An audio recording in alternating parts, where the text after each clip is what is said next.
Remaining topics बचे हुए हैं एडवर्ब्स के, जिन्हें हम लेकर के आए हैं आज आपके लिए। और ये है एडवर्ब्स में आपका क्वाइट, क्वाइट और क्विट।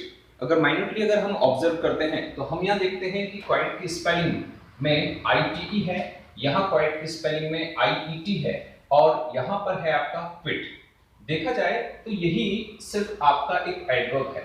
यहाँ पर इस क्वाइट का मतलब ये वर्ब की तरह काम करता है, जिसका मतलब होता है शांत रहना या आपका चुप रहना। Just like please keep quiet in class, quietness is necessary. यहाँ इस क्विट का मतलब हो जाता है किसी चीज को बीच में छोड़ देना या हार मान लेना या बीच में छोड़ देना।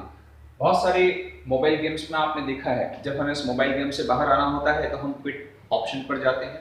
टैली वगैरह के कोर्सेज में भी अगर हमें बाहर आना है तो उसमें भी हम बाहर आने के लिए क्विट ऑप्शन का यूज करते हैं। तो आइए समझते हैं। First example, Ram is quite all right. ये क्वेश्चन में आप एग्जांपल मैंने बहुत सोच समझकर आपको दिया है। एक बहुत ही इंपॉर्टेंट चीज जो फ्रेंड्स आप लोगों से डिस्कस करना है वो ये है कि इस क्वाइट का मतलब कभी भी 100% के सेंस में ना करें, कभी भी ऑल के सेंस में ना करें। इसका यूज कभी भी परफेक्ट या परफेक्टली के सेंस में ना करें, कंप्लीट के सेंस में ना करें, है ना।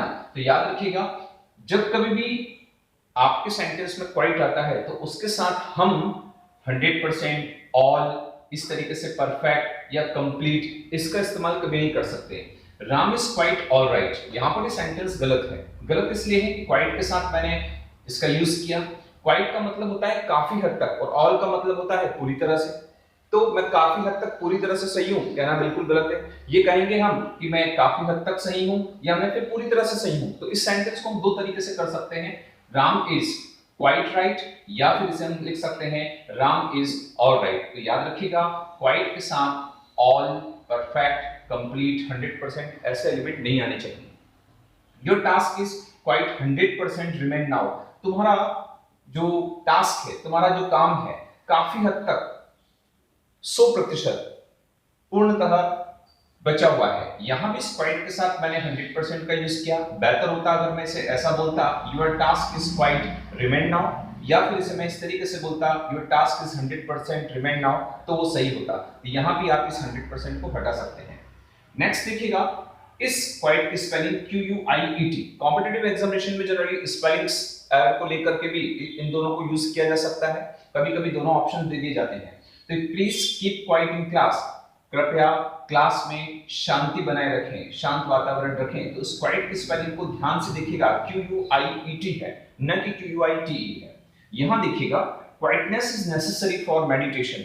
मेडिटेशन के लिए क्वाइटनेस, शांत वातावरण होना जरूरी है। यहां भी क्वाइटनेस की स्पेलिंग को अगर आप चेक करेंगे तो QUIET है, जो कि शांत रहने के लिए यूज होता है। तो स्पेलिंग एरर्स में आप भी इसे ध्यान रख सकते हैं।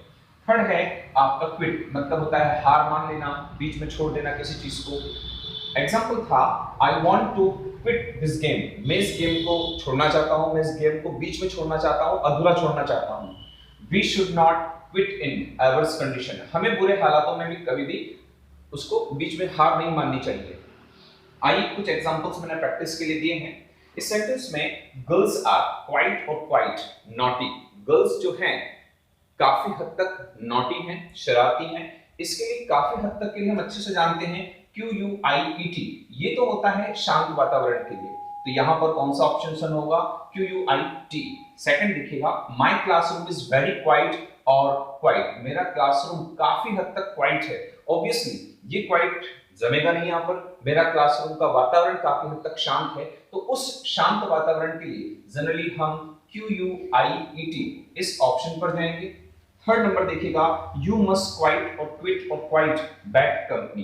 तुम्हें बैड कंपनी को शांत रखना चाहिए, काफी हद तक रखना चाहिए या छोड़ देना चाहिए। तो ऑब्वियसली सबसे ज्यादा बेस्ट ऑप्शन होगा यहाँ पर QUIT, कि तुम्हें बुरी संगत को छोड़ देना चाहिए। यहाँ पर देखिएगा, आई एम क्वाइट और क्वाइट ऑल ओके हियर। तो ऑब्वियसली फ्रेंड, यहाँ पर अगर हम बहुत ध्यान से देखें तो यहाँ पर जो क्वाइट यूज होगा, है ना, वो शांत रहने का तो यूज होगा नहीं। यहाँ पर आई am quite all okay here. लेकिन एक एरर और है यहाँ पर, इस क्वाइट के साथ ठीक है, हम किसका इस्तेमाल नहीं कर सकते यहाँ पर, ऑल का इस्तेमाल नहीं कर सकते। I am quite okay here या I am all okay here, यही रहेगा। Last one is Riyaz explanation is quite quite audible, सुनने लायक है, सुन सकते हैं। इन दिस क्वाइट और क्वाइट क्लास, इस क्लास के इस वातावरण में रिया का जो एक्सप्लेनेशन है वो ऑडिबल है, जिसे सुना जा सकता है। तो ऑब्वियसली रियाज एक्सप्लेनेशन इज क्वाइट, यहां पर ये वाला क्वाइट रहेगा, शांत वाला क्वाइट यहां पर हम यूज नहीं करेंगे। तो Riyaz explanation is quite audible in this quite call quite class, इस शांत क्लास के अंदर रिया का एक्सप्लेनेशन काफी हद तक ऑडिबल है। तो आई होप कि आपको इन तीनों स्पेलिंग्स और एडवर्ब्स की जो कॉन्सेप्ट थी वो आपको क्लियर हुई होगी। आइए समझते हैं एगो और बिफोर का यूज। एक होता है एगो जिसका मतलब होता है पहले, और एक होता है बिफोर, इसका मतलब भी होता है पहले। अगर टेंसेस का अगर आपको थोड़ा बहुत भी नॉलेज है तो आज के बाद ये जो पजल है आपके सामने कि एगो का यूज कहां करें, बिफोर का यूज करें, बिल्कुल साफ हो जाएगी। एगो का यूज होता है आपके हमेशा पास्ट इंडेफिनिट टेंस या पास्ट सिंपल टेंस में, जिसका स्ट्रक्चर होता है सब्जेक्ट वर्ब का सेकंड फॉर्म और ऑब्जेक्ट, या अगर सेंटेंस कहीं नेगेटिव है तो वहां आपको यूज करना पड़ता है इसके साथ डिड नॉट वर्ब का फर्स्ट फॉर्म और ऑब्जेक्ट। बिफोर का यूज होता है फ्रेंड्स हमेशा पास्ट परफेक्ट टेंस के साथ। Past perfect tense, past perfect tense, इस पास्ट परफेक्ट टेंस का सिंटेक्स होता है सब्जेक्ट उसके साथ हेड प्लस वर्ब का थर्ड फॉर्म और ऑब्जेक्ट ये लगता है। बस जिस स्टूडेंट्स ने इस कॉन्सेप्ट को समझ लिया वो एगो और बिफोर में डिफरेंस समझ सकता है, उनके यूज कभी उसके गलत नहीं होंगे। किस तरीके से, king Ashoka came here 500 years ago, राजा अशोक यहां पर 500 वर्ष पहले आया। तो यहां पर आप गौर से देखिए किसका यूज किया गया है, एगो का यूज किया है। एगो का यूज किया है तो आप चेक कीजिए कि क्या वहां पर आपका वर्ब का सेकंड फॉर्म यानी कि पास्ट इंडेफिनिट टेंस है या नहीं।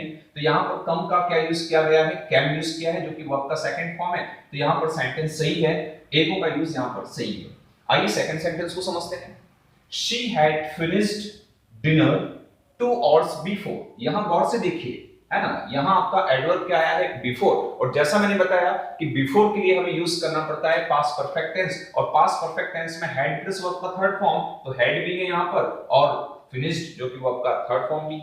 इन दोनों कॉन्सेप्ट को ध्यान में रखते हुए आइए इन सभी सेंटेंसेस को हम चेक करते हैं कि वेदर दे आर करेक्ट और incorrect. Mr Roy has reached here 2 minute ago, बोलने में बहुत अच्छा लगता है कि मिस्टर रॉय यहां पर 2 मिनट पहले ही आ चुके हैं, है ना। लेकिन यहां पर क्या यूज किया है हमने, एगो का इस्तेमाल किया है। एगो का यूज मैंने आपको सिखाया होता है पास्ट इंडेफिनिट टेंस में यानी कि वर्ब का सेकंड फॉर्म। गौर से देखिए यहां तो मैंने थर्ड नंबर का tense present perfect tense use किया है, उस हिसाब से यहां पर हैज हटेगा और वर्ब का सेकंड फॉर्म दिखेगा। तो mister Roy reached here 2 minute ago. Second sentence, boys won this match under before, यहां पर देखने में आता है बिफोर।